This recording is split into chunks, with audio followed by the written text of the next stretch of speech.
ನಾಡಿನ ಏಳಿಗೆಗಾಗಿ ಈ ಕ್ಷೇತ್ರದ ಮುನ್ನುಡಿಯಾಗಿ ಹೋರಾಡುವ ಸೈನಿಕನಾಗಿ ಟೀಕೆ.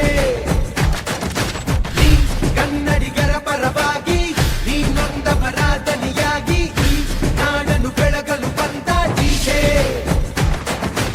ಅನ್ಯಾಯವ ಸಹಿಸದವ ಈ ಕರ್ನಾಟಕದ ನಮ್ಮ ತೆರಿಗೆ ನಮ್ಮ ಹಕ್ಕು ಅಂತ ಯಾರಾದರೂ ಒಬ್ಬ ಸಂಸದ ಮಾತಾಡಿದ್ದಾನೆ ಆದರೂ ನಿಮ್ಮ ಸಂಸದ DK ಸುರೇಶ್ ಅಂತ ನೀವು ಮರಿಬಾರ್ದು.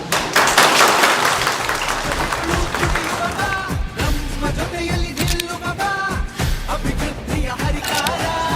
ಜಯವು ನಿಮ್ಮದೇ DK ಸುರೇಶ್. ಕ್ರಾಂತಿಯ ತರುವ DK ಸುರೇಶ್. ಪ್ರೀತಿಯ ನಾಯಕ DK ಸುರೇಶ್. ವೃದ್ಧಿಗೆ ನಾವಿಕ DK ಸುರೇಶ್. ದೇಶದಲ್ಲಿ ಒಂದೇ ಒಬ್ಬ ಸಂಸದ ಈಚೆ ಬಂದ್ಬಿಟ್ಟು PPA ಕಿಟ್ ಹಾಕೊಂಡು ಒಳಗಡೆ ಹೋದ ಅಂತಂದ್ರೆ ಅದು ನಿಮ್ಮ ಸಂಸದ DK ಸುರೇಶ್ ಅಂತ ನೀವು ಮರಿಬಾರ್ದು.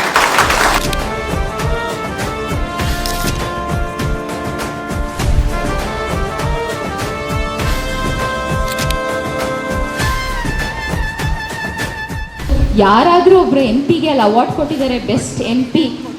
ನರೇಗಾ ಪ್ರಾಜೆಕ್ಟ್ಗೆ ಎಷ್ಟು ಅನುದಾನ ತಂದಿದ್ದಾರೆ ಅಂದರೆ ಅದು DK ಸುರೇಶ್. ಕರ್ನಾಟಕದಿಂದ ಬೆಸ್ಟ್ MP ಆಗಿ ನಮ್ಮ ಪ್ರಧಾನಿ ಹತ್ರನೇ ಒಂದು ಅವಾರ್ಡ್ ತೊಗೊಂಡಿರ್ಬೇಕಾದ್ರೆ ಅಂಥ ಒಳ್ಳೆ ಸ್ಟೂಡೆಂಟ್ಗೆ ನಾವು ಇನ್ನೊಂದ್ಸತಿ ಓಟ್ ಹಾಕಿ ಕಳಿಸ್ಬಾರ್ದ ಅಂತ ನೀವು ಯೋಚನೆ ಮಾಡಬೇಕು. ಪರ್ಫಾರ್ಮೆನ್ಸ್ ತೊಗೊಳ್ಳಿ ಆಯಿತಾ, ಡೆಡಿಕೇಶನ್ ತೊಗೊಳ್ಳಿ, ಕೆಲಸ ತೊಗೊಳ್ಳಿ, ಮನುಷ್ಯತ್ವ ತೊಗೊಳ್ಳಿ, ಎಲ್ಲದರಲ್ಲೂ ನಂಬರ್ 1 ಅವ್ರು ಯಾವಾಗಲೂ ಮಾಧ್ಯಮದಿಂದ ಹಿಂದೆ ನಿಂತು ಕೆಲಸ ಮಾಡಿದವರು. ಅವ್ರ ಕೆಲಸ ಯಾವಾಗಲೂ ಜಾಸ್ತಿ ಮಾತಾಡುತ್ತೆ ಅವ್ರು ಮಾತಾಡೋದ್ಕಿಂತ.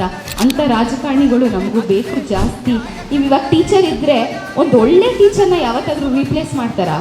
ಟೀಚರ್ ಚೆನ್ನಾಗಿಲ್ಲ ಅಂದರೆ ತಾನೇ ಇನ್ನೊಂದು ಟೀಚರ್ ಹಾಕಬೇಕು ಅಂತ ನಮ್ಗೆ ಅನ್ಸೋದು. ಒಂದು ಒಳ್ಳೆ ಆಲ್ರೆಡಿ ಟೀಚರ್ ಇರಬೇಕಾದ್ರೆ, ಎಕ್ಸ್ಪೀರಿಯನ್ಸ್ ಅವ್ರಿಗೆ ಇರಬೇಕಾದ್ರೆ ಹೊಸಬ್ರನ್ನ ತಂದು ಹಾಕಿದ್ರೆ ನೀವೆಲ್ಲ ಒಪ್ಕೋತೀರಾ, ಇಲ್ಲ ನಿಮ್ಮ ಪೇರೆಂಟ್ಸ್ ಒಪ್ಕೊತಾರಾ ಅಂತ ನೀವು ಯೋಚನೆ ಮಾಡಬೇಕು. ಹಾಗಂತ ನಮಗೆ ಎಕ್ಸ್ಪೀರಿಯನ್ಸ್ ಟೀಚರು ಇದ್ದಾರೆ, ಪರ್ಫಾರ್ಮೆನ್ಸ್ ಟೀಚರು ಇದ್ದಾರೆ, ಒಳ್ಳೆ ಟೀಚರು ಇದ್ದಾರೆ, ಮನುಷ್ಯತ್ವ ಟೀಚರು ಇದ್ದಾರೆ. ಅವ್ರಿಗೆ ಯಾರು ರೀಪ್ಲೇಸ್ಮೆಂಟ್ ಅಂತ ನೀವು ಕೇಳಬೇಕು ಜನನ. ಯಾವತ್ತು ನನ್ನ ತಂದೆ ಪರವಾಗೂ ನಾನು ಪ್ರಚಾರಕ್ಕೆ ಇಳ್ದೋಳಲ್ಲ. ನೀವು ಯೋಚನೆ ಮಾಡಿರ್ಬೋದು, ನೀವು ಕೇಳಿರ್ಬೋದು. ನಾನು ಇವತ್ತು ನಮ್ಮ ಚಿಕ್ಕಪ್ಪನ ಪರವಾಗಿ ಬಂದಿದ್ದೀನಿ ಅಂದರೆ ಅದು ಬರೀ ಒಂದು ಮಗಳಾಗಿ ಸ್ಥಾನದಲ್ಲ, ಬಟ್ ನನಗೆ ಹೆಮ್ಮೆ ಇದೆ.